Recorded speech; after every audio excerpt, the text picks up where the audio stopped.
Hello and welcome to Fresh Perspectives. My name is Gail, and our format is going to be a little bit different today. It's going to be more of a lecture, so in a moment I'm going to be stepping off camera. My guest is a man named, I'm going to say Dr. Kent Mathews because he's a retired college professor. And he is here to talk about the curious case of the castor bean plant, which I know is going to be very informative because I've read some things about it in the past. Okay, Kent, thank you for appearing on Fresh Perspectives today. And you can start your lecture now. Well, Gail, thank you very much. This is a real treat to be able, in retirement, to present this paper. I have presented in several different versions at international conferences in Cuba and Spain and Portugal and so on. And it is, and usually I would not, taught at the university level for 50 some years. I was at LSU for 30 years, Chapel Hill before that in North Carolina, and then the University of Wisconsin graduate work and teaching in various colleges, and also in Ecuador I taught some geography for archaeologists down there. And I'm coming up on almost 60 years of engagement with Latin America, doing research, traveling, living. I lived in Ecuador for a couple of years and Guatemala for a half a year doing research, and then teaching and taking courses there and so on. But this is a topic that I really, I don't even remember now how I came across this, but it is fascinating, very unusual, and I'm surprised that someone has not written a book. I had thought at one point, now that I'm retired, well, maybe now in retirement I will, but I'm going to read the text of the lecture, and this particular version I presented in Cuba in 2018 at the Caribbean Studies Association conference in Havana, and the session that I was in was actually on African influences in the Caribbean, so hence this particular title. From Afro-diasporic, the diaspora, weed, to WMD, weapons of mass destruction. And you might wonder, what the heck? Weapon of mass destruction? Well, you'll find out towards the end of the paper. But the curious case of the castor bean plant, and I will read now. In this paper, I explore the curious history of the castor bean plant, botanically known as Ricinus communis. Its geographical distribution is global. What is termed a cosmopolitan species, found on all continents, save of course Antarctica. Although I suspect some of the scientists that have done periods of research in Antarctica have had castor oil with them, as you will see. And it pops up in world history in surprising places at auspicious times. Today, I will focus on just some of this history and geography. There's a whole lot more beyond what I'm presenting. And I will open with its introduction to the Caribbean region, where it was one of the many important plants that were brought there from the Old World. It's originally from Africa, as we will see, in the wake of Columbus's voyage.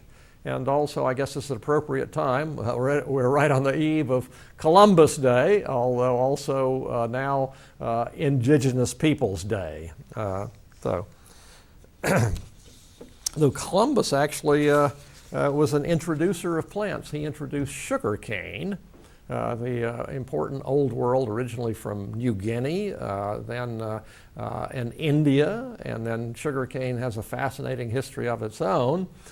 Sugarcane then was introduced into the Middle East about 1000 AD, and then of course became an extraordinarily important plant in the development of the New World tropics, and also where I was down in Louisiana. Very important, and continues to be. But the Caribbean region, both its islands and rimlands, have served as cultural, historical, economic, and especially biological crossroads since humans first ventured into its shores and across its waters. Pioneering populations of indigenous people introduced numerous species of plants from South America. Most of the indigenous people in the Caribbean, the Arawaks or the so-called Caribs, came from in canoes from South America about 3,000 years ago. Most having human utility, whether for food, fiber, medicine, or fabricating things. Columbus's arrival and subsequent European colonization brought drastic increases in the processes of cultural and biotic change and interchange. The historian Alfred Crosby, who wrote a very influential book, The Columbian Exchange, Crosby's model captures elements of this tumultuous and world-remaking tidal wave of especially plants, but also animals, into the New World from the Old World. And the exchange back. Many important plants were first domesticated in the New World. Tomatoes, potatoes, chili peppers, and so forth that went back into the Old World. However, Crosby focused on Old World actors and agencies that facilitated or frustrated the formation of temperate Neo-Europes or furthered Euro domination of the New World tropics. The all-important role played by African peoples, plants, and other agents was largely elided in his study. Since Crosby's 1973 classic, geographers, historians, botanists, and other scholars have lowered his latitudes and put African agency solidly in the mix. Again, this particular version of his paper was for this conference in Havana, and the session I was in on African influences in the Caribbean. Here I consider one such actor and its agencies, the curious case of the castor bean plant. Today, Ricinus communis is a cosmopolitan species inhabiting both temperate and tropical environments. It is a valued source of disparate array of commercial products, as well as folk uses, especially medicinal. In a number of places, however, it is seen as a weedy and noxious invasive, provoking suppression if not outright eradication.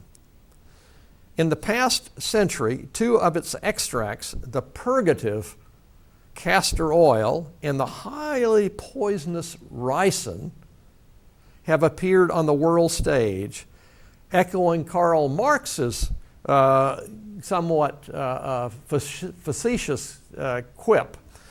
First is tragedy. He was referring to the first Napoleon's conquest, and more recently as farce, and he was referring to Napoleon's nephew, Napoleon Bonaparte's farcical reign over France in the late 19th century.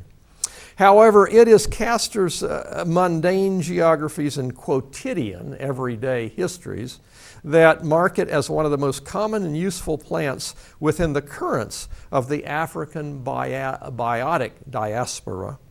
Ricinus communis L. Linnaeus is a member of the Euphorbiaceae, or spurge family. It is a large family with some 300 genera and 7,500 species. Other economically important members include manioc, or yucca as it's called in Latin America, the root crop, and latex yielding plants including the para rubber tree, Many of the spurges contain toxins or irritants, with Castor's ricin the most deadly. Castor is a highly versatile, both in terms of its utility and physiognomy of form. It can be cultivated annually as a shrub or grown as a perennial tree, and at times it was called the oil tree. It is easily propagated and, in quotes, naturalizes rapidly in diverse habitats throughout the tropics and the subtropics, and increasingly in temperate, the mid-latitudes, temperate areas. It thrives in tropical semi-arid or humid environments with pronounced dry seasons, including areas of India, Saharan Africa, northeast Brazil, or Mediterranean climate zones such as Southern Europe around the Mediterranean, California, South Australia, and central Chile. All of those areas have what we call Mediterranean climates. Dry winters, cool and rainy usually winters and very dry summers. Here's the Columbian exchange that I mentioned, and Ricinus communis, the botanical illustrations, weedy invasive, the spurge family, and semi-arid to pluvial landscapes. Palmate, like a hand. It has distinctive palmate leaves and spiky seed pods. One of its many names, Palma Christi, or Hand of Christ, refers to its palmate appearance. Other names refer to its equally distinctive seeds or curative properties. In Latin, its Latin name, Ricinus, comes from the seed's likeness to the dog tick, Ecotis ricinus. The origin of its English name is more contested. Let's see if we see so I don't think I have a slide close-up of the seed, but it does look like kind of like a dog tick, apparently. Its standard etymology links it to castoreum, or beaver musk, a perfume ingredient and former medicinal from the beaver, the musk gland. As extracts of Ricinus became more widely applied and used in early modern Europe, including substitutes for castoreum, the name was putatively transferred. So that's how it got its name, Castor, from castorum. Beaver, the beaver's Latin name is Castor. The alternate name origin is more concordant with its Afro-diasporic trajectory. English settlers in Jamaica confused the castor oil with that of Vitex agnus castum, or agnocasto in Spanish, a medicinal with contra-aphrodisiacal properties. Both were presumably introduced to Jamaica via African slave agency. In Spanish, diminutive variants of higuera or fig tree are used, as well as higuera del diablo or fig of the devil. In Brazil, the castor plant is called mamona, mamorina, or ricino, along with other more colloquial names. In Bahia, Brazil, the Yoruba word iwu lara is also used, demonstrating its transatlantic and Afro-diasporic nature of the plant and its association applications. In German, Wunderbaum, and the Dutch Wunderle are referenced, the wonderful balm in German.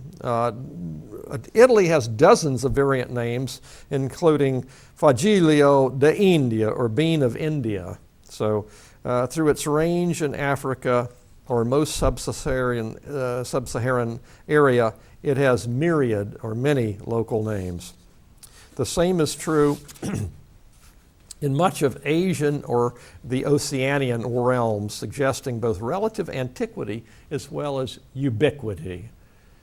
Evidence points to Northeast Africa, and we see in this slide, evidence points to Northeast Africa as the castor plant's place of origin.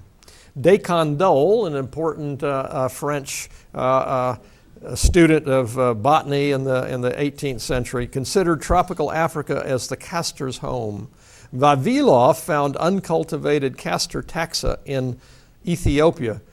Vavilov, I think we've missed him in one of the slides, but he was a pioneer, a Russian in the 1920s, of studying where plants originated. And located its cultivated origins in his Ethiopian Plant Domestication Center. Vavilov had 7 major centers. I guess this slide here suggesting these centers of domestication. While East Africa has the greatest range of wild ancestral types, lending support for Africa as its center of evolutionary origins, recent botanical studies suggest that there may be 4 ancillary centers of origin, and we see this on the slide. Central Asia, West Asia, South Asia, and and China. Russian botanists argue for multiple origins of the origin with Central Asia as the primary center. Not surprisingly, Indian botanists argue along similar lines, arguing for South Asian centrality. Castor beans, or more accurately seeds, have long-term viability capable of widespread dispersal, including by sea currents. This could explain the presence of wild forms in Australia before European contact. Taxonomists, or those scientists, botanists who classify plants, are divided on the number of taxa, or species and genera. Most consider Ricinus to be a monotypic genus having a single species, communis. Splitters propose up to 90 species, subspecies, and races. Lumpers argue for a single species with multiple varietal forms, indicative of deep historical and broad geographical human-castor interactions.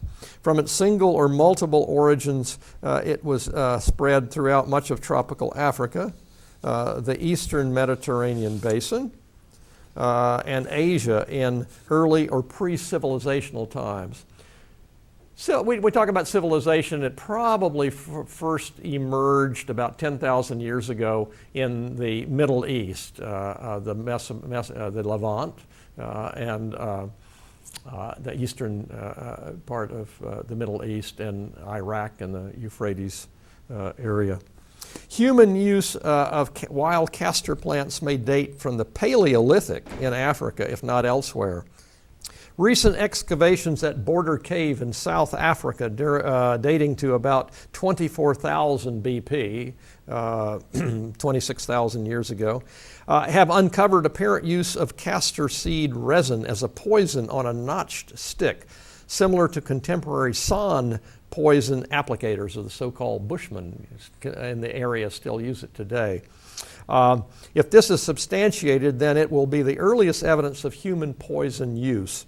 It also may indicate widespread African distribution and use of castor plants well before domestication. Wild forms of it. It became domesticated most likely in its Ethiopian plant domestication center.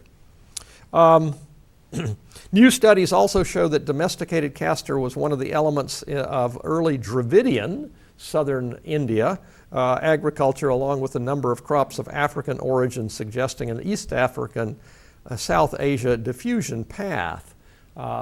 Early transfer of plants from East Africa to the subcontinent of Asia.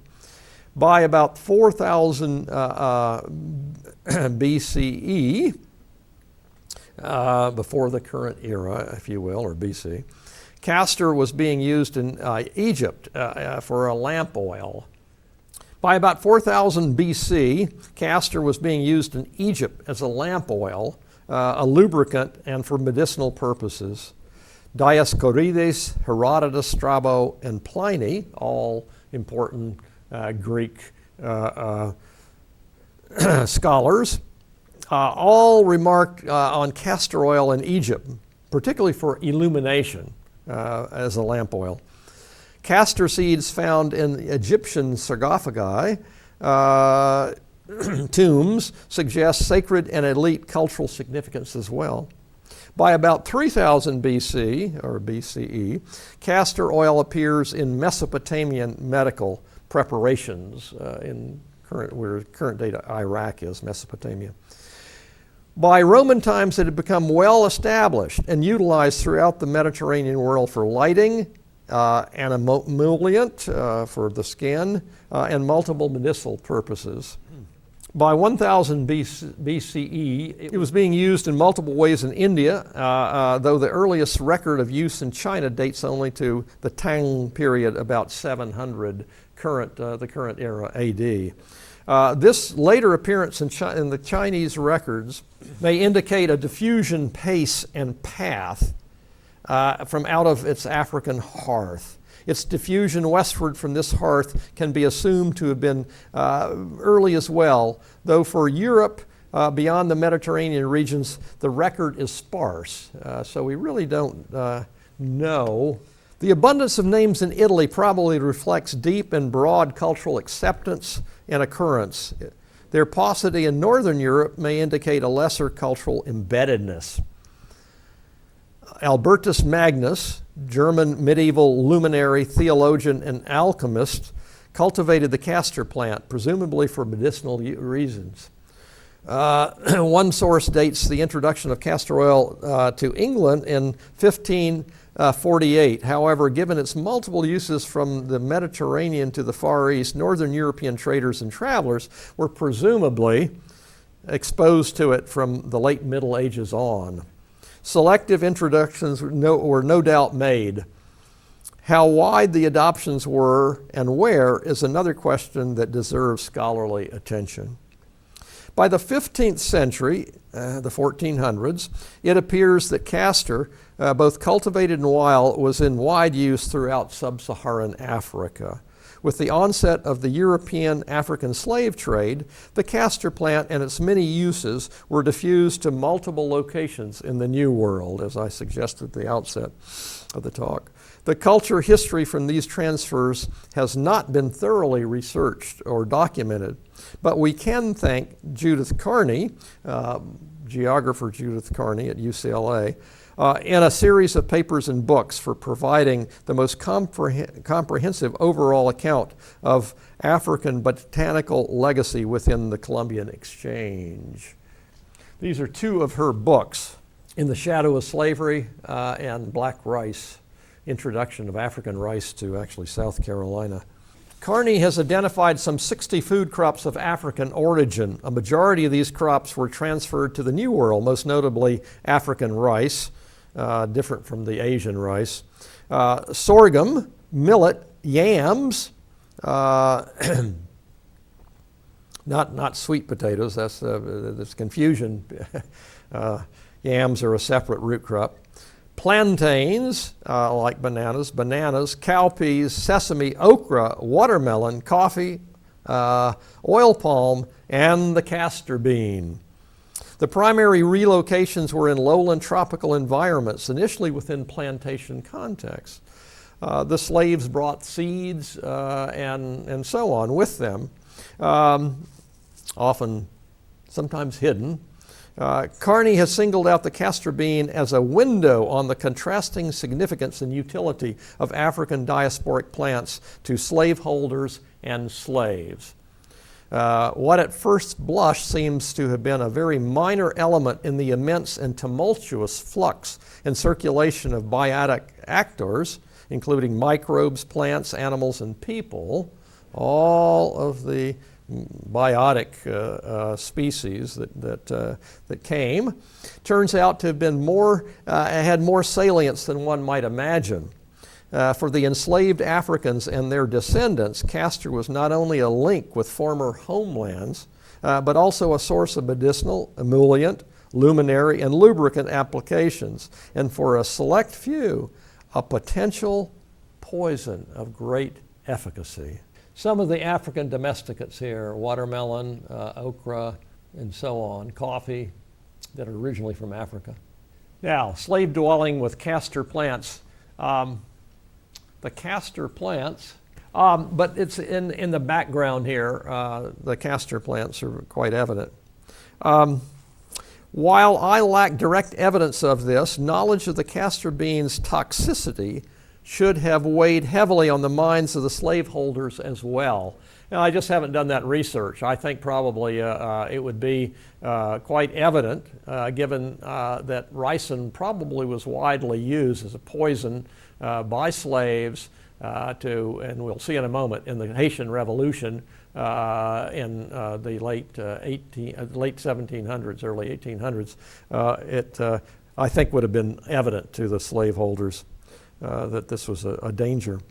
There's abundant evidence of New World slaveholders were on constant alert to the threat of poisoning. Vigilance extended from the fields to slave cabins to planters' kitchens. This was particularly true in Saint-Domingue, what is now Haiti and the Dominican Republic, where the Maroon, or the sort of guerrilla leader, Francois Macandal, plotted a campaign of mass poisoning of French planters in the 1750s. This was about 30 years in advance of, or 40 years in advance of actually the revolution that broke out in Haiti. Laws were enacted in most colonies, whether English, Danish, Dutch, French, or Spanish. Those were all of the colonial powers that had islands in the Caribbean. Prescribing preventing the preparation of medicinals. In South Carolina, the making or even passing on the knowledge of poison preparation carried the death penalty. Let's take a look at this, at the ricin. Dangerous ricin, derived from the beans, Castor and ricin pack. No vaccine available, very toxic to cells, damages all organs, can be fatal when inhaled, ingested, or injected. Let's see, per gram it is 6,000 times more poisonous than cyanide. Macandal. Actually, there's a statue to him in Port-au-Prince, blowing the trumpet, the shell, the conch trumpet. And these, in the lower left there, that's one of the meetings, clandestine meetings, that the slaves would get together at night to plot their eventual revolution. 50 lashes for medicinal practice in South Carolina, even medicinal practice, let alone poisons. And I forget this poor fellow on the right. I used to know his name, kind of a famous case of a slave actually near Baton Rouge, where I was. And he made his way to the Union lines, and he became kind of a poster man for the punishment that slaves often had endured, all of those wounds on his back. No one was, for example, in South Carolina, no one was permitted to employ a slave in an apothecary or even allow slaves in places where medicine was prepared or dispensed. The punishments for slaves engaging in any form of medical practice was 50 lashes, and I again forget this poor fellow's name. Of course, this was counterproductive because at the time, African medicine was often more effective than European. So they probably should have let the slaves be involved with the medical practice. On many plantations, only trusted retainers were allowed to prepare food in the big house. One author even goes as far as to say, the use of poison by slaves is the first and foremost evidence of survival of African cultural practices in the New World. Well, it's kind of macabre. Herbal knowledge, including poisons and their use, is a core element in all of the African diasporic magico-religious traditions. In the British Caribbean, obeah, originally an Igbo word meaning healer, and in the French and Spanish Caribbean with their various offshoots of West African voodoo or voodoo, herbal knowledge, including poisons, is a central feature of both the cosmology and the practice. Part of the official opprobrium, or disapproval, and often a suppression of these religions can be attributed to the importance given to poisons. If diasporic Africans used castor widely as a poison, or even mounted the threat of it, then it constituted a weapon of mass resistance.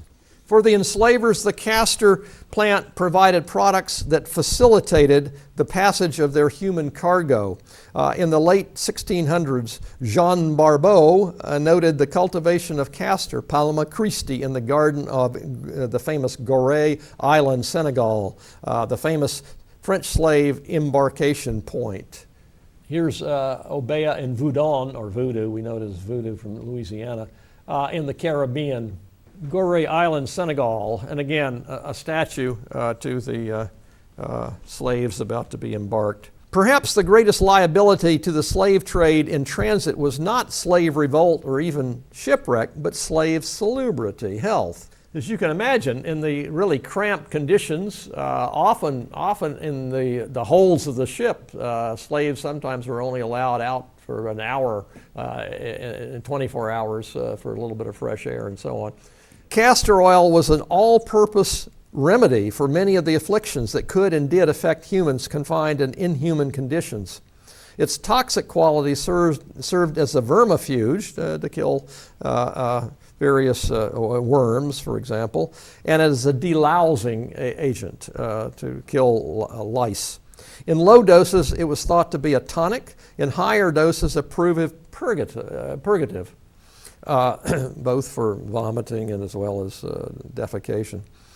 Its emollient quality served as a skin to treat skin ailments of all kinds, or simply to keep the commodity's body ship-shape. Once ashore and settled, the enslaved gained access to their own castor stores. It was a common cultivated plant, as we saw in a previous slide, in slave house gardens and provision grounds.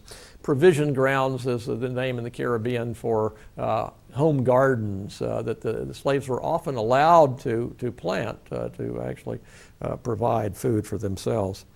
Drawing on their own African-based knowledge, castor was used to treat eye infections, venereal diseases, joint pain, gastrointestinal complaints, and both internal and external worm infestations. It was and is abortifacient. It was effective for abortions. No doubt it was a resort for those women who refused to help reproduce the slave system, and that was quite common apparently. Slave women who decided they really didn't want to give birth to a child who would become a slave. It was also used, as it is today, as a medium for cosmetics and hair preparations, one of obviously its great uses today. Here's castor oil, bath oil, pomade, hair treatment. Besides its folk medicinal and cosmetic uses, castor oil was used as a lamp oil and lubricant, and the seeds as ornaments. In parts of Africa, castor seeds are eaten, actually.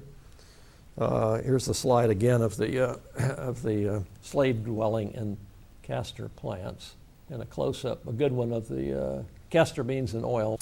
A little bit better shot of the seeds there. I don't know what the particular dog tick looks like, but apparently they look like dog ticks. That's the reason it may have gotten one of its origin of its name. I don't know how common this is, but this is it is used or eaten. The seeds are eaten. Similar to manioc, or the very popular root crop in Latin America, techniques have been developed to remove toxins and prepare a dry paste that is eaten. Same with manioc. Manioc has to be prepared to get the toxins out. In some parts of Asia, castor leaves are consumed as a famine food. Whether using the seeds or leaves for food was part of the New World African diaspora is yet another question to be pursued. There was at least one report from Barbados of slaves adding castor oil to their soups, but this may have been for curative rather than culinary purposes. Also, once ashore, some enslavers envisioned that castor represented a potential commodity of great promise. Okay, the Puritan colony of Providence, or Providencia as it's called today in the Spanish. Castor seems to be one of the earlier Afro-diasporic introductions to the Caribbean. The geographer David Watts dates the introduction prior to 1509 in Hispaniola. So, what? 17 years after Columbus. Cattle avoided it. Thus, Castor offered an attractive option in a colony like Hispaniola, overrun by free-ranging cattle. Yeah, Hispaniola, that's the island of now Haiti in Dominican Republic.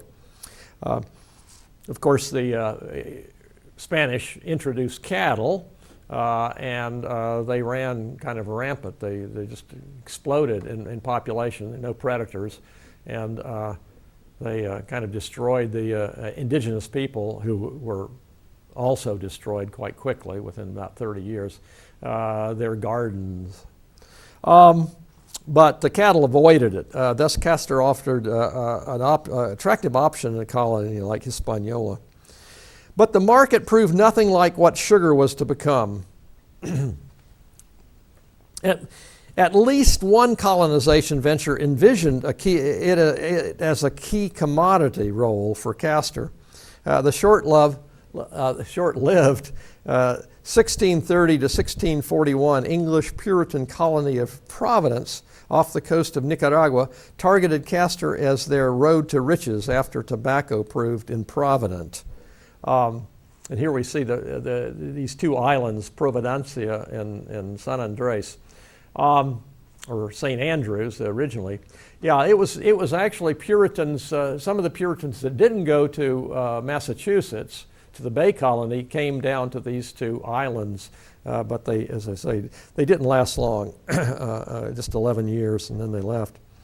Trial plantings found the crop grew easily and rapidly. The scheme was to supply the English woolen industry with a sweet-smelling soap base to replace the fish oil then being used. Apparently fish oil was being used in the woolen industry, and you can imagine woolens that were cured with fish oil, what they smelled like. And castor oil has a nice smell. But little came of the project before the colony collapsed in 1641. Similar designs were envisioned for St. Kitts and Barbados, but as with Hispaniola, sugar soon proved an unbeatable commodity. And sugar's role in really the development of Western civilization in a way cannot be underestimated. Sugar really was the motor force of early capitalism and the Industrial Revolution. Along with coal, of course. But here we see sugar triumphant. Similar designs were envisioned for St. Kitts and Barbados, but as with Hispaniola, sugar soon proved unbeatable commodity. So castor oil or the castor bean as a big commodity crop was kind of abandoned. By the 18th century, Castor had joined the New World roster of lesser colonial products, an eclectic mix of native and introduced crops and collected plants, entering the world market and valued as oils, gums, medicinal spices, and foods. Of course, today, after the mid-19th century, especially the German chemical industry, many things are synthetic, produced in the laboratory, not coming from nature. But before that, everything had to come from nature. For example, Sir Hans Sloane, physician, philanthropist, and founder of the British Museum, noted multiple uses for the castor plant during his trip to Jamaica in the 1680s. But it was never to become the colonial produit moteur once imagined, the motor force. During the 19th century, castor collecting and cultivation largely sank back into local landscapes under peasant production. In his voyage to Jamaica, he has a slide of the illustration of the castor plant. By the early 20th century, castor oil had become a fixture in modern medical cabinets, however. It also became associated with Edgar Cayce, a popular spiritual medium and alternative medicine practitioner. Edgar Cayce, 2017, predictions revealed, the Edgar Cayce remedies, and so on. Edgar Cayce was a popular spiritual medium and alternative medicine practitioner. And he had a compound in Virginia Beach. From the 1920s until his death in 1945, he conducted thousands of psychic readings and promoted castor oil as a universal remedy for dozens of ailments from his hospital headquarters in Virginia Beach. New uses were also developed as global industrialization advanced, especially as a lubricant for machinery. I don't have actually in the text of this particular lecture anything about the spiritualist Mother Catherine Seal's universal holy elixir. She was a spiritualist in New Orleans. Had a big following, with her when she died, the jazz funeral was one of the largest in New Orleans history. And for her, it was a holy elixir. I suspect, I haven't done this research, but I suspect there are many cases of people like Edgar Cayce and Mother Catherine Seal who have formed either larger or smaller, basically cults in which castor oil is a central sacrament. However, moving from the spiritual realm to the industrial, a lubricant for machinery, in 1909, British entrepreneur Charles Wakefield developed a high-quality motor oil for automobile and airplane engines using castor oil. Of course, the first automobiles, the very earliest were, 1880s. But by 1900, they began to be a consumer product, and as airplanes as well. And high-quality motor oil. He named it castor oil, and it's still around, of course. I think everyone's seen this logo. It became the industry standard for high-performance engines. Northeast Brazil, especially Bahia, became the major producer. And Bahia is a very heavily populated by slave descendants in Brazil, in that particular state, Northeast Brazil. Castor, or mamona, has deep roots in the region. Presumably introduced by slaves, it was and continues to be a prominent feature in Afro-Bahian culture. From candomblé rituals, candomblé is a form of African New World religion, to folk remedy, to a cash crop that helped support quilombo or maroon communities beyond the reach of the state. Quilombo in Brazil refers to these communities. One was very large, about 40,000 people have escaped slaves, and they were in the backcountry and had their own, basically, societies. Brazil, along with India and China, continue to be the top producers of castor oil. Castor oil lubricants proved to be a major boon for military machinery during the two world wars, especially aviation. During the U.S. occupation of Haiti, 1915 to 1934, U.S. corporations established castor bean plantations to supply the U.S. Air Force with high-quality motor oil. Here is candomblé and quilombos and the U.S. occupation of Haiti. I may be mistaken, but I believe actually one of the initial reasons for going into Haiti, one was also to forestall any German incursion into the Caribbean even before we were in the war, but also to set up castor bean plantations and for the oil. On the other hand, efforts to weaponize ricin proved less successful than other poisons, and it was put back on the shelf, so to speak. Of course, during World War I, mustard gas and a number of other poisons were used. Then they were outlawed in the 1920s. They've been used from time to time, but not ricin. At the outset, I mentioned Marx's amendment to Hegel's notion that all great world historical facts and figures appear twice namely as tragedy followed by farce. And what Hegel, the great historian, had mentioned this idea of twice, and Marx joking and saying, yes, first is tragedy, then is farce, the two Napoleons. Over the past century, castor oil and its lethal byproduct ricin has filled this bill in a very minor world historic actor, as a very minor world historic actor.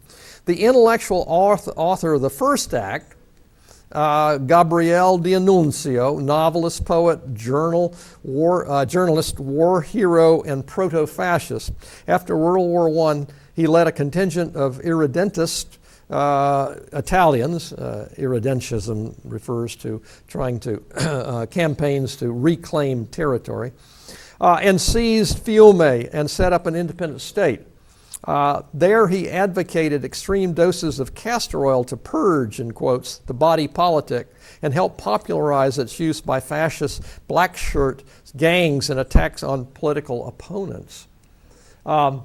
And this became very popular among Mussolini's fascists to grab political opponents publicly, force them to drink castor oil in doses, huge doses, that would cause vomiting as well as diarrhea, basically. And then to humiliate them, and in some cases so much so that they might have even died. The victims were forced to ingest huge doses of castor oil, suffering violent public displays of vomitation and defecation. The practice was later adopted by fascists elsewhere, especially in Spain during and after the Civil War in the 30s. World War II saw little official use of chemical warfare, save, of course, for the Nazis' genocidal extermination campaigns. 6 million. For mass use, ricin continued to be shelved. However, during the Cold War, it made a second appearance in a well-publicized incident. Georgy Markov, prominent Bulgarian writer and dissident, defected in 1969 to the West. Oh, here is going back to the fascists, purging the body politic in fascist style. Il Duce, olio de ricino. Now that's kind of a comic label there. It says, El Duce was the leader, Mussolini's nickname, and that's oil of ricin. I'm not quite sure that was actually produced in bottles like that. But here is cartoons, fascist folk remedies, and the ricin oil, Pinocchio as a fascist, making the red here. The communists drink the oil, and then same thing down here. Here's an anarchist or fascist here drinking the oil, and it cures him. He becomes a fascist.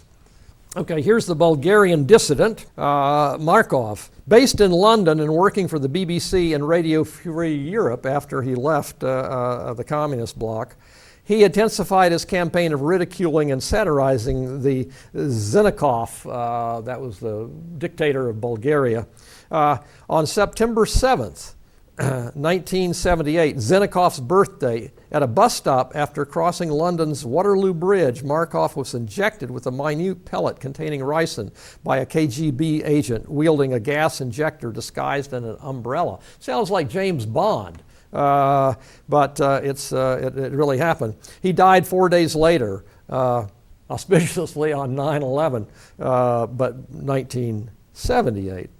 An autopsy revealed ricin poisoning as the cause of death. An attempt on another Bulgarian dissident using the same technique occurred 10 days later before in Paris, but failed.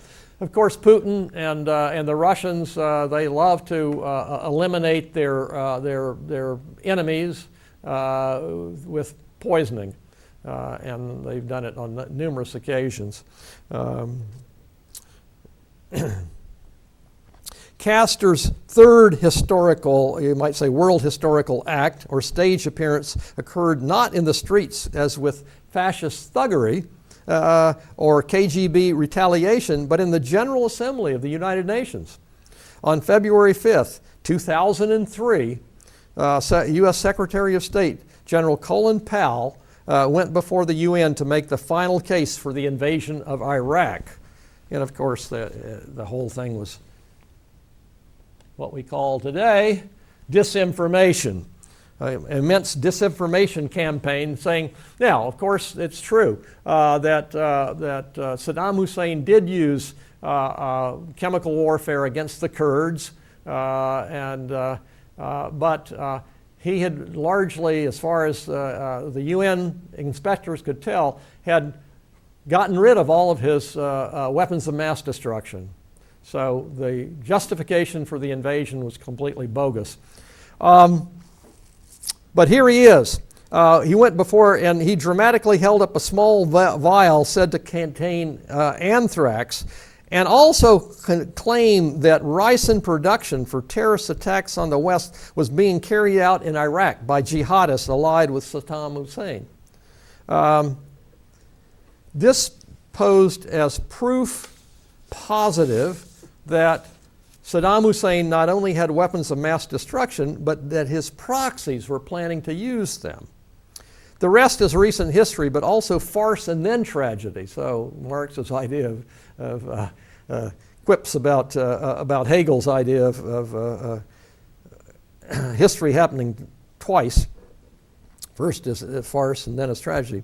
As it turned out, none of what the Bush or Blair regimes claimed was true. Jihadist terror cells in London armed with Iraqi ricin, Saddam's complicity, or even ricin's efficacy as a weapon of mass destruction. What is true is that ricin is not suitable for mass poisoning. On the other hand, it is an effective agent for assassination or murder involving stealth. For dispatching an enemy of the state or a tyrannical slaveholder, it is custom made. Fortunately, most of ricin's recent appearances in the media have been purely farcical. Weapons of mass destruction. Saddam's ricin Krispies with real castor beans. So this is obviously a satirical lampoon of the idea that Saddam Hussein was going to poison people with ricin. And here it is, the Daily Mirror, deadly terror poison found in Britain. It's here. And this is this kind of cooked up disinformation about jihadists in London going to poison people with ricin. Okay, pure farce. We're getting on home ground here now, back to the U.S. Over the past 2 decades, ricin has figured in the news in a number of times. In most incidents, ricin or plans to produce it has turned up in arsenals of right-wing anti-government groups, such as the Georgia white supremacist Waffle House gang. And in a few cases, seized ricin was intended for use in personal vendettas. The Waffle House gang was plotting I forget precisely what they were going to do. They were going to use ricin as weapons of mass destruction against their enemies. More commonly, ricin is figured into personal vendettas. Other cases, these fellows here were the Tupelo gang, and it was interpersonal vendetta where ricin was to be used. Other cases involve mailing ricin to public figures, including President Obama and other politicians, to implicate individuals other than the sender.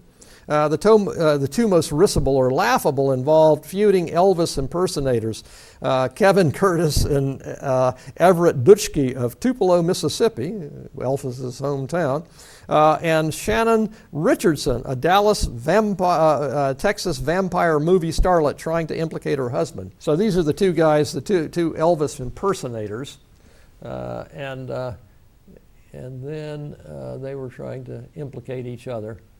And then here we go. New York Post, actress busted for Mike Bam ricin mail. Vampire's poison. And there she is, sending apparently letters tainted with ricin to, at that time, President Obama. Both have resulted in lengthy jail sentences. The widest media exposure has come with the popular, however, has come with the popular television series Breaking Bad, and this is when it goes mainstream. In several of this TV serial, in several episodes, Walter White, the meth-cooking protagonist, plots to poison his drug dealer rivals with ricin. This no doubt will inspire, or has copycat incidents involving ricin, as evidenced by the case of Daniel Millsman, Georgetown pre-med student who made ricin in his dorm room. He said he got the idea from watching Breaking Bad. The most recent incident involved The Interview, the farcical movie featuring a ricin-based assassination attempt on North Korea's supreme leader, Kim Jong-un. The blowback included a massive cyber assault on Sony Industries by the Koreans, by the North Koreans. And I haven't really kept up because this paper was about 5 or 6 years old. I suspect there've been a lot more that I haven't even caught in the news. But at any rate, William Clyde Allen III, a Utah Navy veteran, is the most recent ricin mailer to make the news, and this is a while ago. He purportedly sent castor seeds in letters to Donald Trump, James Mattis, Susan Collins, senator from Maine, among other Washington figures, and also perhaps to Vladimir Putin and the Queen of England. So he was kind of equal ideological terrorist, you might say, a ricin terrorist. But taking a step back from ricin's simulacra in popular culture and consciousness, both present and past, the castor plant and its other products continue to have vital material lives in a number of arenas. Time here does not allow for more than a couple of examples. One from the realm of consumption, the other production. And they are ones with Afro-diasporic links. As the slide shows, castor oil is being marketed heavily as a cosmetic aid with Afro-diasporic credentials. Major threats to law and order. Actually, it's being suggested that burrowing animals can be rooted out by mixing castor oil with water. So here's Afro-diasporic marketing here. It is also being marketed to a wider consumer base, just not Afrocentric, especially as touted by celebrities such as Gwyneth Paltrow for a variety of nostrums. New frontiers of consumption, from vaginal soaks to eyebrow fluorescence. Second, castor plant cultivation is currently being promoted in northeast Brazil as an ideal biofuel source. Nostrums for a new age. 30 outstanding castor oil uses and benefits, it says, and so on. A big list of them there.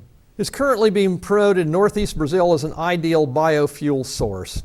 President Lula da Silva made mamona cultivation in marginal lands one of his signature ventures. No, this is about 10 years ago, of course.